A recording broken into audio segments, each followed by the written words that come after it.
உலகெங்கிலும் இருந்து இந்த நிகழ்வை பார்த்து கொண்டிருக்கின்ற சன் தொலைக்காட்சி நேயர்களுக்கு அன்பின் வணக்கம்.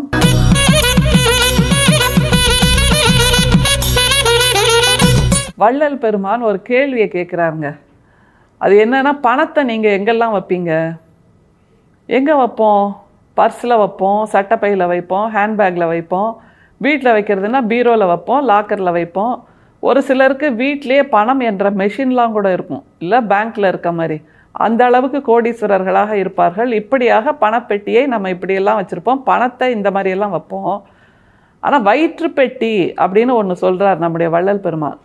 வயிற்று பெட்டின்னு அவர் எதை சொல்கிறாரு, அதுதான் ரொம்ப முக்கியமாக நம்ம தெரிஞ்சுக்க வேண்டியது. பணப்பெட்டி நமக்கு தெரியும், வயிற்று பெட்டினா என்ன அப்படிங்கிறத வள்ளல் பெருமான் விளக்கி சொல்கிறாரு. இந்த பாடலில் வட்டியை பற்றி சொல்கிறார். வட்டி, இன்ட்ரெஸ்ட் அப்படின்னு நம்ம சொல்கிறோம்ல, கந்து வட்டி தெரியும், சாதாரண வட்டி தெரியும், கூட்டு வட்டி தெரியும், சிம்பிள் இன்ட்ரெஸ்ட், காம்பவுண்ட் இன்ட்ரெஸ்ட், இதெல்லாம் நம்ம தெரிஞ்ச வார்த்தைகள். இந்த வார்த்தைகளை வைத்து நம்முடைய வள்ளல் பெருமான் விளையாடுகிறார் இந்த பாடலில். ரொம்ப சுவாரஸ்யமாக இருக்குது. மேல் நோக்காக பார்க்கும்போது அவர் சொல்கிறது பணம் அல்லது அதற்கான வட்டி அப்படின்னு நம்ம புரிஞ்சுக்கிறோம். ஏன்னா நம்ம சாதாரண அறிவு உள்ளவர்கள். ஆனால் வள்ளல் பெருமான் அதைத்தான் சொல்கிறாரா? கொஞ்சம் யோசித்து பார்த்தா அதில் உள்ள சூட்சுமம் நமக்கு புரியும். அது என்ன சூட்சுமம்? பாடலில் முதல்ல பயணிக்கலாமா? அப்போ தான் அதை புரிஞ்சுக்க முடியும். பாடல் இதோ பாருங்க. வட்டி மேல் வட்டிகொள் மார்க்கத்தில் நின்றீர், வட்டியை வளர்க்கின்ற மார்க்கத்தை அறியீர், பெட்டி மேல் பெட்டி வைத்து ஆள்கின்றீர், வயிற்று பெட்டியை நிரப்பிக் கொண்டு ஒட்டி உள்ளிருந்தீர், பட்டினி கிடப்பாரை பார்க்கவும் நேரீர், பழங்கஞ்சி ஆயினும் வழங்கவும் நினையீர், எட்டி போல் வாழ்கின்றீர், கொட்டி போல் கிளைத்தீர், எத்துணை கொள்கின்றீர், பித்துலகீரே. 6ஆம் திருமுறையில் 5561வது பாடலா இது இருக்கு. வட்டி மேல் வட்டி வைத்து அந்த வாழ்க்கையை வாழுறீங்க, ஆனால் வட்டியை கொள்கின்ற மார்க்கத்தை அறியீர் அப்படிங்கிறார். அது என்னது புரியலையே அப்படின்னு தோணுது இல்லை? முதல் 2 வரியை பாருங்களேன் திரும்ப. வட்டி மேல் வட்டிகொள் மார்க்கத்தில் நின்றீர், வட்டியை வளர்க்கின்ற மார்க்கத்தை அறியீர். அது எப்படிங்க? வட்டி மேல் வட்டிகொள் மார்க்கத்தில் நின்றீர், சரி. வட்டியை வளர்க்கின்ற மார்க்கத்தை அறியீர்னா அது எப்படி? நாங்கள் தான் அந்த மார்க்கத்தில் நிற்கிறோமே. நாங்கள் பணத்தை கொடுத்து அதுக்கு வட்டியை கலெக்ட் பண்ணி அந்த மாதிரியான ஒரு வாழ்க்கையை வாழ்ந்துட்டுருக்கோன்னு சொல்கிறீங்க. அப்புறம் அடுத்த வரியிலேயே வட்டியை வளர்க்கின்ற மார்க்கத்தை அறியீர்னு சொன்னால் வள்ளல் பெருமான் குழப்பறாரே அப்படின்னு தோணுதில்லை? ஆனால் அப்படி இல்லைங்க. இந்த வாழ்க்கை நமக்கு கிடைச்சிருக்கிற ஒரு முதலீடு, சரியா? இந்த முதலீட்டுக்கு நம்முடைய உடல் தான் பிரதானமாக இருக்கிறது, முதலாக இருக்கிறது, பிரின்சிபல். இந்த பிரின்சிபலை வச்சுட்டு நாம் என்ன இன்ட்ரெஸ்ட் கொடுக்கணும் அப்படின்னா, வட்டியை வளர்க்கின்ற மார்க்கத்தை அறியீர்னு சொல்கிறார்ல, அது என்னன்னா, நமக்கு இறை அருளால் அல்லது இறை சோதியின் அருளால் நமக்கு இந்த பிறப்பு கிடைச்சிருக்கு. அதுக்கு முதலீடாக இந்த உடம்பு கிடைச்சிருக்கு, சரியா? அப்போ பெரும் முதலீடுங்கிறது இந்த உடம்பு. அதற்கு வட்டி கிடைக்கணும்ல. அந்த வட்டி எதுன்னா, நாம் கொடுக்குற வட்டியாக, நாம் மற்றவர்களுக்கு திருப்பி கொடுக்கின்ற வட்டியாக, சாதாரண வட்டியாக நாம் அன்பை கொடுக்க வேண்டும். Simple interest. நாம் இந்த அன்பை மற்றவர்களுக்கு கொடுத்தால் காம்பவுண்ட் இன்ட்ரெஸ்டாக பேரன்பு நமக்கு கிடைக்கும். அதைத்தான் வள்ளல் பெருமான் வட்டியை பெருக்குகின்ற மார்க்கத்தை அறியீர் அப்படிங்கிறார். நாம் வாங்குகிற வட்டி பைசா வட்டி, ஆனால் வள்ளல் பெருமான் சொல்கின்ற வட்டி வாழ்க்கைக்கான நேச வட்டியை சொல்கிறார். நமக்கு சட்டுன்னு தோன்றது என்ன? பைசா வட்டி தோணுது. வட்டி வாங்குகிறோம், வட்டியால் வாழறோம் அப்படின்னு. ஆனால் இந்த வாழ்க்கைக்கு அந்த வட்டி முக்கியம் இல்லை. அன்பு என்கின்ற அந்த முதலீட்டால், அன்பு என்கின்ற சிறு வட்டியால் நாம் பேரன்பு என்கின்ற பெரும் வட்டியை பெற வேண்டும். யோசிச்சு பாருங்களேன். வள்ளல் பெருமான் மாதிரி ஞானிகள், சித்தர்கள், தலைவர்கள், ஆளுமைகள், இவங்க மேலெல்லாம் நம்ம ரொம்ப அன்பு செலுத்துவோம்ல. எதனால் அந்த அன்பு? அவர்கள் சமூகத்தின் மீது அன்பாக இருக்கிறார்கள், அல்லது ஏதோ ஒரு கருத்தின் மீது அன்பாக இருக்கிறார்கள், அல்லது நம்முடைய வாழ்க்கைக்கு விளக்காக இருக்கிறார்கள் என்னும்போது அவர்கள் கொடுக்கின்ற சிறு வட்டி அது. அதற்கு நாம் கொடுக்கின்ற பெருவட்டியாக இந்த அன்பை நாம் திருப்பி செலுத்துகிறோம். இவ்வளோதான். இதைத்தான் சொல்கிறார் வள்ளல் பெருமான். வட்டியை பெருக்குகின்ற மார்க்கத்தை அறியீர்னா, பைசாவை வாங்கி உள்ள சுருக்கு பையில் போட்டுக்கிறது, ஹேண்ட்பேக்கில் வச்சுக்கிறது, பர்ஸில் வச்சுக்கிறது இல்லை அன்பு.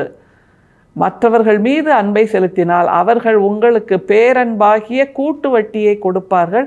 அந்த வட்டியை வாங்குகின்ற முறையை நீங்கள் புரிஞ்சுக்கலையே அப்படிங்கிறாரு. அதை எப்படி நிறுவுகிறார் பாருங்கள். நாம் எப்படி வட்டியை பெருக்குகின்ற மார்க்கத்தை புரியாமல் வாழ்ந்துட்டுருக்கோம் அப்படிங்கிறத நமக்கு விளக்கி காட்டுறார் பாருங்களேன். பெட்டி மேல் பெட்டி வைத்து ஆள்கின்றீர், வயிற்று பெட்டியை நிரப்பிக் கொண்டு ஒட்டியுள் இருந்தீர். இதுதான் பெட்டி மேல பெட்டி வச்சு நம்ம ஆண்டுகிட்டு இருக்கோம். அதாவது எனக்கு பைசா வேணும் பைசா வேணும்னு எல்லாத்தையும் வட்டியை வசூலிச்சு வாங்கி வச்சிட்டு இருக்கோம். ஆனால் வயிற்று பெட்டிக்குள் ஒட்டி உள்ளிருந்தீர் அப்படிங்கிறார். நாம மட்டும் வாழ்ந்தா போதும்னு சுயநலமான வாழ்க்கையை வாழ்ந்துட்டு இருக்கோம். ஒட்டி உள்ளிருந்தீர் அப்படிங்கிறார். அது ஒரு அழகான வார்த்தை. ஒட்டியுள்ளிருந்தீர் அப்படிங்கிறார்ல, அதுக்கு எப்படி புரிஞ்சுக்கணும்னா அட்னேஷன் அப்படின்னு ஒரு ஆங்கில வார்த்தை இருக்குங்க. அதாவது பெரிய மரம் இருக்குன்னு வைங்களேன், அந்த தண்டுலேருந்து அந்த மரத்தோட பட்டையில் சின்ன சின்ன செடிகள் முளைக்கும்ல, அவ்வளோ பெரிய மரத்தில் சின்ன சின்ன செடிகள் முளைக்கும். அந்த மரத்தில் முளைக்கிற அந்த சின்ன சின்ன செடிகளுக்கு சத்து அந்த மரத்துலேருந்து வருது. அந்த மரத்தை அந்த செடிகள்லாம் இறுக்கி பிடிச்சிக்கும் இல்லை, அந்த மாதிரி ஒட்டி உள்ளிருந்தீர். அதாவது உங்களுக்கு வாழ்க்கை கிடைச்சிருக்கு, அதில் நீங்கள் இந்த வட்டி வாங்குகின்ற வாழ்க்கையை வாழ்கிறீர்கள், வயிற்று பெட்டியை நிரப்பிக்கொள்கின்ற வாழ்க்கையை வாழ்கிறீர்களே தவிர அது ரெண்டும் பிரிக்க முடியாத மாதிரி உள்ளுக்குள்ளே நீங்கள் இருக்கீங்க. ஆனால் இப்படி இருக்கக்கூடாதுங்க அப்படிங்கிறாரு. அப்போ எப்படி இருக்கணுமா? அந்த அட்னேஷன், ஒட்டுப்புண், ஒட்டுண்ணி அப்படியாக இருக்கிறோம், ஒட்டி உள்ளே உட்கார்ந்துட்டுருக்கோம். அப்படி இல்லை, நீங்கள் வெளியில் வரணும் அப்படிங்கிறாரு. பட்டினி கிடப்பாரை பார்க்கவும் நேரீர், பழங்கஞ்சி ஆயினும் வழங்கவும் நினையீர். நம்ம உள்ளேயே பார்த்துட்ருக்கோம், நமக்கு உள்ளேயே சுயநலமாக எனக்கு எனக்கு எனக்குன்னு பார்த்துட்ருக்கோமே தவிர, ஒட்டி உள்ளே உட்காந்துட்ருக்கோமே தவிர வெளியில் வந்து பார்க்க மாட்டேங்கிறோம்.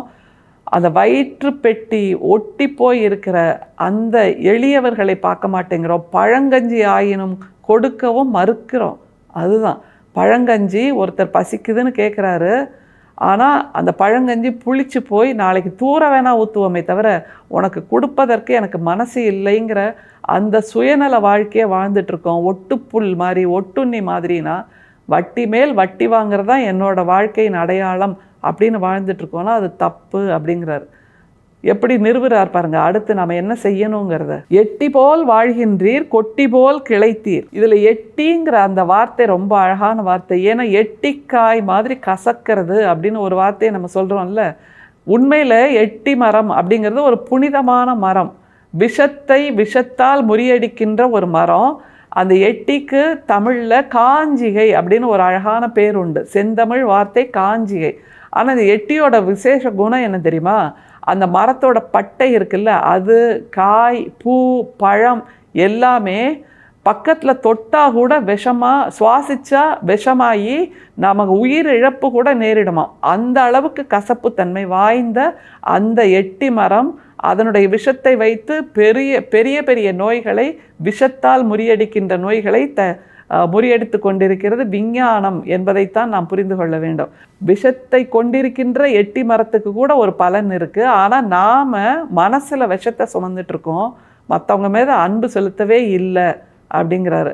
அடுத்தது கொட்டி போல் கிளைத்தீர் அப்படிங்கிறாரு. கொட்டி போல் கிளைத்தீர், எத்துணை கொள்கின்றீர் பித்துலகீரே. கொட்டிங்கிறது ஒரு நீர் கொடி வகை தாவரம். அப்படியே கும்பல் கும்பலாக வளரும்னு சொல்லுவோம்ல, அந்த மாதிரி கூட்டமாக அது வளரும். கொட்டினாலே கூட்டம்னு இன்னொரு அர்த்தமும் இருக்குது. நீங்கள் எல்லாரும் வட்டி வாங்கி ஒரே மாதிரி சிந்திக்கின்ற எல்லாரும் பணத்தை மட்டுமே யோசிச்சுட்டு இருக்கீங்களே தவிர வயிற்று பெட்டியை, மற்றவர்களின் வயிற்று பெட்டியை நீங்கள் நினைச்சே பார்க்க மாட்டேங்கிறீங்க என்று எந்த திருமுறையில் பேசுகிறார் நம்முடைய வள்ளல் பெருமான்? 6ஆம் திருமுறையில் பேசுகிறார்னா, முதல் திருமுறையில் துவங்கிய அவருடைய பயணம் 6ஆம் திருமுறை வந்து மக்களை கூர்ந்து கவனிக்கிறார். அவர்கள் இன்னமும் கூட மற்றவர்களின் பசியை பற்றி யோசிக்கவே இல்லை என்பதனால் நம்முடைய வள்ளல் பெருமான் பசிப்பினி மருத்துவராக மாறி நின்று வடலூரில் வருகின்ற எல்லோருக்கும் உணவளிக்கின்ற அந்த தர்மசாலையை உருவாக்கினார் என்றால் அவர் பார்த்திருக்கிறாங்க. நாம் எல்லாரும் மனிதர்கள் இப்படித்தான் இருக்கோங்கிறத திரும்ப திரும்ப பார்த்திருக்கிறார். வடக்கு பக்கம், தெற்கு பக்கம், கிழக்கு பக்கம், மேற்கு பக்கம், எந்த பக்கம் திரும்பினாலும் மனிதர்கள் சுயநலத்தோடு இருக்கிறார்கள். வயிற்று பெட்டி வாடி போய் இருக்கிற மக்களுக்கு ஒரு கஞ்சியை கூட கொடுப்பதற்கு மக்கள் தயாராக இல்லை என்பதை பார்த்து மனம் வெதும்பி அதற்கு பின்பு பசிப்பினி மருத்துவராகி இருக்கிறார் என்றால் இன்றளவும் நாளைக்கும் கூட இனி வரும் காலத்திலும் அந்த வடலூரில் பசியோடு செல்கின்ற எல்லோருக்கும் உணவு காத்திருக்கிறது என்கின்ற நிலையை உருவாக்கி வைத்தார். இதுதானே பேரன்பு இல்லை? அந்த பேரன்பின் ஒரு துளியாவது நம்முடைய வாழ்க்கையில் நாம் கடைபிடிப்போம். அருட்பெரும் சோதி, அருட்பெரும் சோதி, தனிப்பெரும் கருணை, அருட்பெரும் சோதி. மீண்டும் சந்திப்போம். நன்றி, வணக்கம்.